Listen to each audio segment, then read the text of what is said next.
Hey guys, my name is Christy and this is my Crafty Country.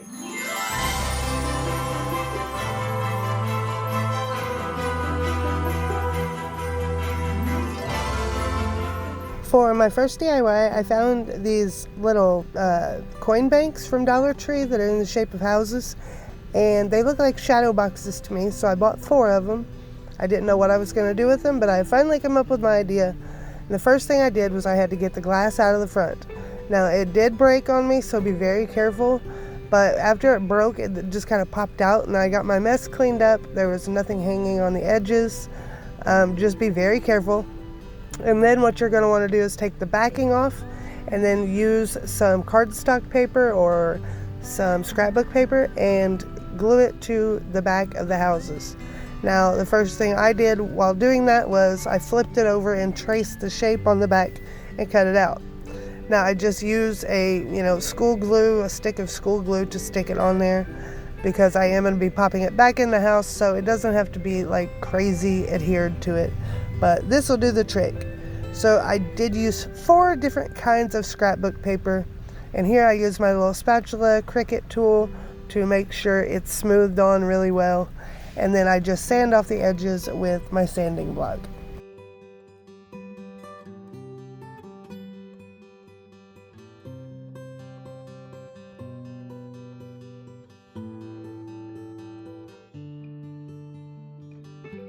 Once I have them all covered with cardstock paper, it's time to pop them back on the back. And since they were a coin bank, it does just pop in. You don't have to glue it or anything. I think I did actually put a little glue around the edges just for added security.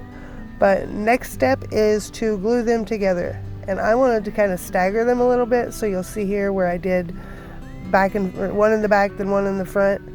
And I used E6000 with a little bit of hot glue, and the E6000, once it dries, will be the long-term hold, and the hot glue just holds it in place until that E6000 sets up.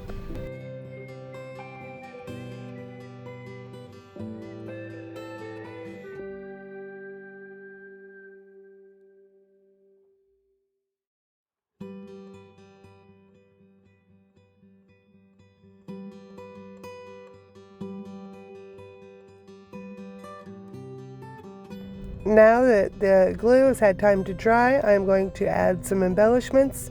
First thing I put in was little bottle brush trees from Dollar Tree, and then I used this greenery stem and made 2 little wreaths, one for each of the houses in the front. The houses that are set back, I am going to use some, I think, buffalo check ribbon and make little bows to put on the pitch of the house.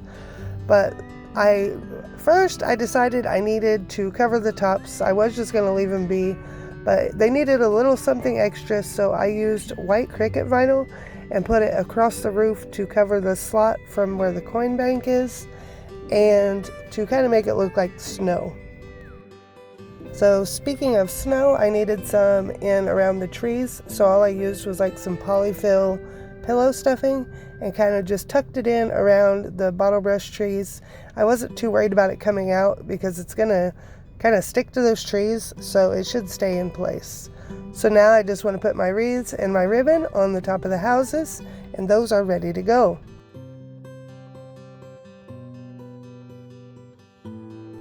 So the next DIY is this Dollar Tree ornament sign, and I'm going to be using some cardstock paper to cover it and give it the shiplap look. But first things first, I have to take that metal piece off the top. To get the sign ready, I put on a generous layer of Mod Podge. That way the paper has something to stick to. And I thought about doing the iron-on method, but with this thick cardstock, I didn't figure it would wrinkle up with the Mod Podge. So I just went ahead and lined them up and put them on there. You can see for the bottom, I didn't need too big of a piece. I just had to line it up as best I could and cover it. And if I do get a little bit off, it's not going to be a horrible deal because I am going to be putting one of these window cling transfers on it once I'm done, and that should cover up that line if there is one. Once it dried completely, I just used my sanding block, to get the extra paper off the edges. So I just went all the way around, and make sure it's completely dry because you don't want to pull that paper up.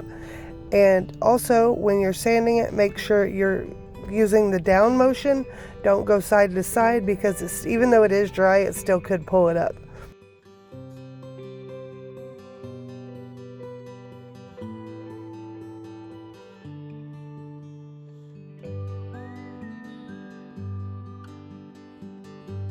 Now that you have it all cleaned up and dried, it is time to put the window cling on it. This window cling set I actually got from Dollar General last year, and I never could figure out what I wanted to use them on, and then all of a sudden this idea popped in my head and I absolutely love it. So I just line up my window clings where I want them, and then I will end up Mod Podging those down. So here I put Mod Podge on top of the paper, so I want to put it under the window clings and on top. But once I get the Mod Podge on the paper, I put the window cling down, and then I use my little scraper tool, my little Cricut spatula, and I will smooth those on to make sure the window clings are on there securely.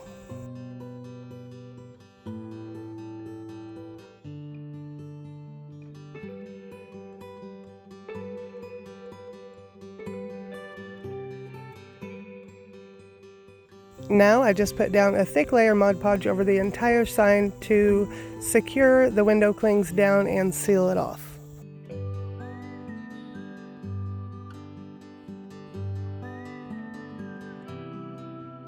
Then it is time to reattach the galvanized top, and then I used Waverly black chalk paint, the ink color, and ran it around the outside edges of the entire sign just to give it some dimension and kind of help it pop. And then that was all there was to this one.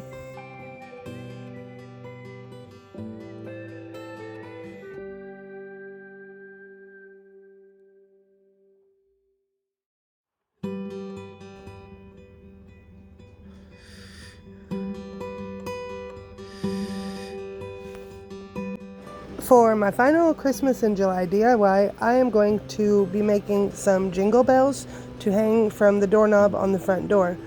My grandma used to have a set a lot like this, but hers was obviously like just a real leather strip with jingle bells on it. So I'm going to attempt to recreate that by using some of the Dollar Tree's faux leather.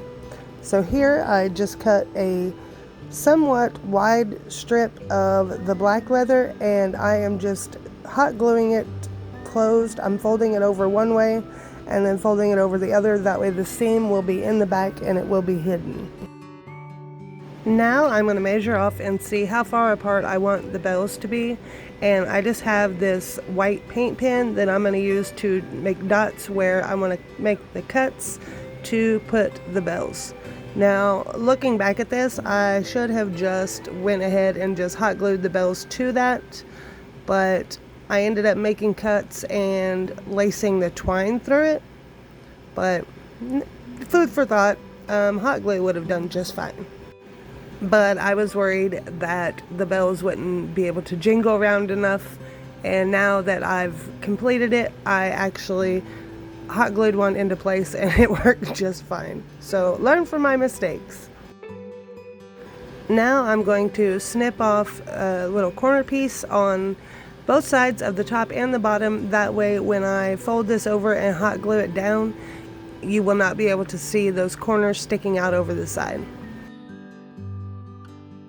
Here is where I made the cuts into the leather and proceeded to string the twine through the back. Now what I did with the twine is after I looped it through the bell, I tied it in a knot and then pulled it through the leather strip and then glued it in the back.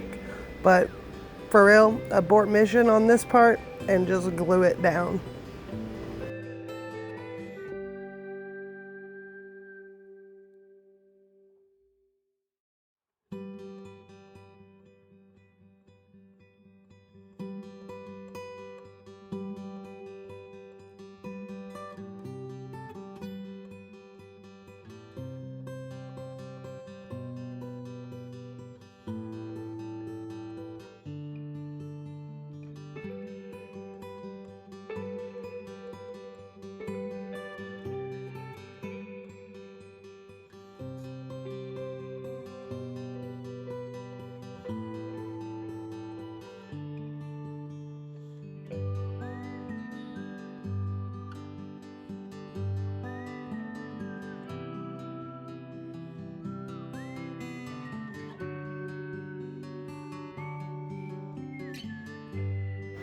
Once I had all my bells glued down, I did cut an extra strip of the faux leather to cover the twine in the back, and then I just laid that across that whole strip and then hot glued it down.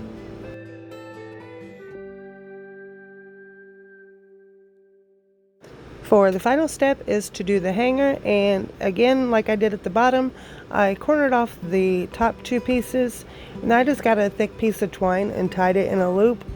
And then when I hot glued the top down, I just glued it to where this twine would be sticking out and work as a hanger.